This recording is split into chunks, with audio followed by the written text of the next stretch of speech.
Chers collègues, permettez-moi de vous faire la liste des interventions militaires directes et indirectes des États-Unis d'Amérique depuis 1945. Les États-Unis, l'impérialisme américain, sont intervenus en Chine en 45-46, en Syrie en 1949, in Korea 50-53, in China 50-53, en Iran en 1953, au Guatemala en 1954, au Tibet entre 1955 et 1970, en Indonésie en 1958, la baie des Cochons à Cuba 1959, en République démocratique du Congo entre 1960 et 1965, en République dominicaine en 1961, in Vietnam 10 jaar 61-73, in Brazilië 64, in de Republiek of Congo 64, in Guatemala weer eens 64, in Laos 64 tot 73, en République dominicaine 65-66. Je n'ai pas encore fini, chers collègues. L'impérialisme américain est intervenu aussi en Pérou en 1965, en Grèce en 1967, au Guatemala à nouveau en 67, au Cambodge 69, au Chili avec la démission forcée par la CIA du camarade Allende en 1973, en Argentine en 1976, en Angola les troupes américaines en 76 jusqu'en 92, en Turquie en 1980, en Pologne en 1980, en El Salvador 81, Nicaragua 81, Cambodge 80 95, le Liban, la Grenade, la Libye en 86, en Iran en 87, les États-Unis d'Amérique sont intervenus en Libye en 89, aux Philippines en 89, au Panama en 1990, en Irak en 1991, en Somalie entre 92 en 94.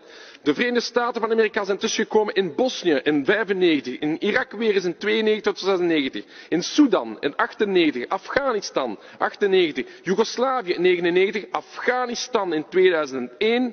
Les États-Unis d'Amérique sont encore intervenus en Irak entre 2002 et 2003, en Somalie en 2006-2007, en Iran entre 2005 et aujourd'hui, en Libye en 2011 et au Venezuela en 2019. Qu'est-ce qu'on a à dire à ça, chers collègues? Qu'est-ce qu'on peut dire qu'une puissance aussi dominante au niveau du monde est intervenue dans tous ces pays? Quel intérêt avons-nous, la Belgique, avons-nous, les peuples européens, de se lier stratégiquement avec une puissance aussi dominante? Ik spreek hier ook over vrede. Vrede in de wereld. Vrede in de wereld. Ik heb hier al de interventies gehad. Om die interventies te doen hebben de Verenigde Staten van Amerika een van de grootste militaire budgetten van de wereld. $732 miljoen aan investeringen in wapens en een leger. 732 millions de dollars. Le budget militaire américain, à lui tout seul, est plus gros que les 10 pays qui suivent par après. Le budget militaire de la Chine, de l'Inde, de la Russie, de l'Arabie saoudite, de la France, de l'Allemagne, de la Grande-Bretagne, du Japon, de la Corée du Sud et du Brésil, ensemble, représentent moins de dépenses militaires américaines, militaires que les États-Unis d'Amérique.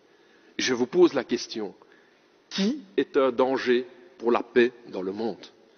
Wie is een gevaar voor vrede in de wereld? Dat zijn de Verenigde Staten van Amerika, het imperialisme van Amerika, die met zo'n militair budget overal tussenkomt waar het wilt.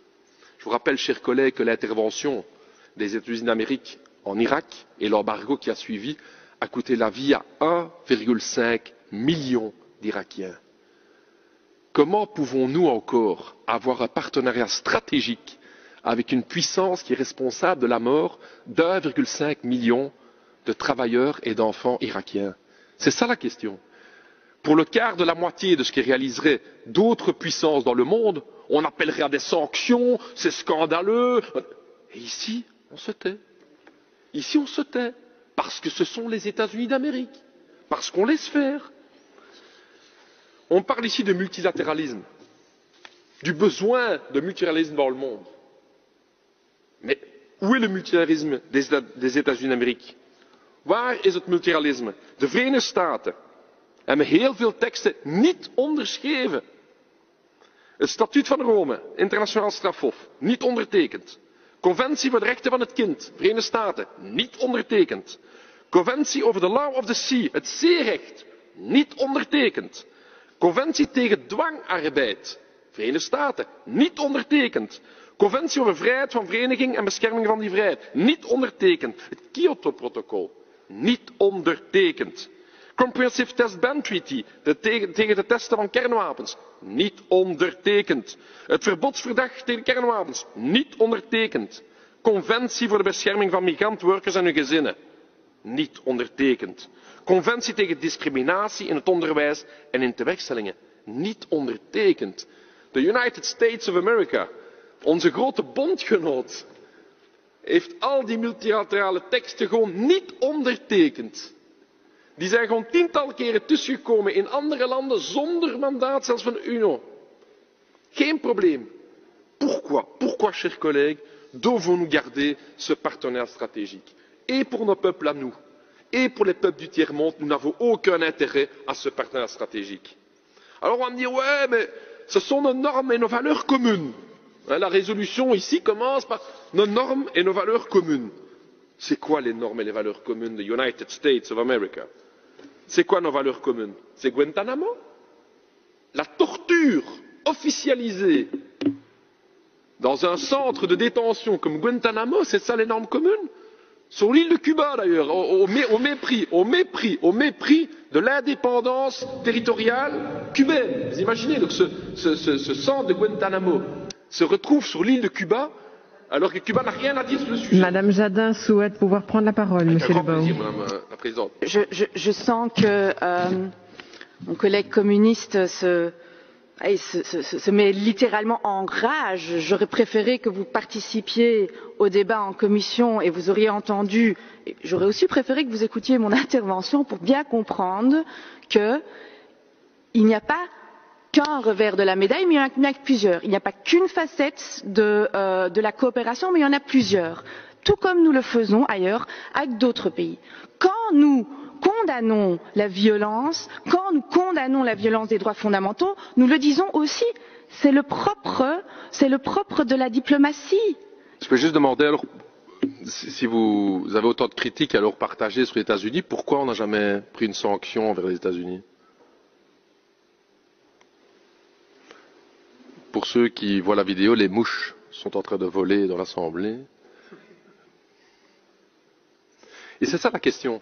C'est ça la question. C'est que malgré les bombardements, malgré 1,5 million de morts irakiens, malgré la non-reconnaissance de tout ce qui se passe en Palestine et l'abandon par l'administration Biden de Palestine, jamais l'Europe va prendre la moitié du quart d'une sanction que les États-Unis d'Amérique. Par contre, toutes les autres nations du monde, là il n'y a pas de problème, boum boum boum, etc.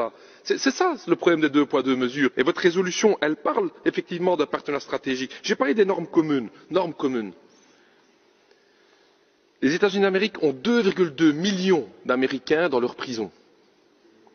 2,2 millions d'Américains sont en prison. C'est ça les normes communes. 4,5% de l'humanité est américaine. Mais 22% de la population carcérale dans le monde se trouve aux États-Unis d'Amérique. C'est ça les normes communes. C'est ça les fameuses normes communes qu'on parle avec les États-Unis d'Amérique. Le nucléaire, l'armement nucléaire. L'administration Biden annonce un remplacement de l'ensemble de l'arsenal nucléaire américain à hauteur de 1,7 milliard de dollars. Où est le danger pour le monde? Les relations entre États. Permettez-moi quand même de parler des relations entre États. Il y a 3 semaines, enfin il y a qu'à 5-6 semaines, tout le monde parlait ici d'un hacking. On n'avait aucune preuve, mais ça venait de la Chine. Les Chinois avaient hacké le Parlement européen. Oh, tout le monde en parlait, c'était le branle-bas de combat. Mais que font les États-Unis d'Amérique? Les États-Unis d'Amérique, tout simplement, ils mettent sous écoute téléphonique officiellement nos premiers ministres. Madame Merkel, toutes ces conversations, via le Danemark, la NSA américaine, met l'ensemble de nos premiers ministres sous écoute. Que fait l'Europe? Rien du tout, rien du tout. Non, sorry, on va essayer de parler pas trop vite la prochaine fois au téléphone, comme ça vous entendrez mieux nos conversations. Edward Snowden nous apprend que les États-Unis d'Amérique, via le programme PRISM, filtrent l'ensemble de nos communications par mail européennes. Tous nos mails que vous envoyez ici les uns les autres, hop, ça passe par les États-Unis, hop, ça revient, c'est filtré. Et on dit rien, on dit rien. Pourquoi? Parce que c'est les États-Unis d'Amérique. Pourquoi ce deux poids deux mesures? Pourquoi laisser passer ce genre de questions-là? Donc, mes chers collègues, je pense, et je clôturerai par ça, nous sommes dans un moment historique particulier, avec un grand danger au niveau du monde, et je reprends des penseurs marxistes qui me tiennent vraiment bien à cœur, justement, effectivement, parce que je trouve que les analyses faites au début du XXe siècle sont être pertinentes. Et je trouve que ce qu'un mec comme Lénine disait sur l'impérialisme était intéressant. Il parlait de la fusion entre le capital bancaire et le capital industriel. Et comment ce capital financier, qui était apparu au XXe siècle, avait une vocation hégémonique sur le monde.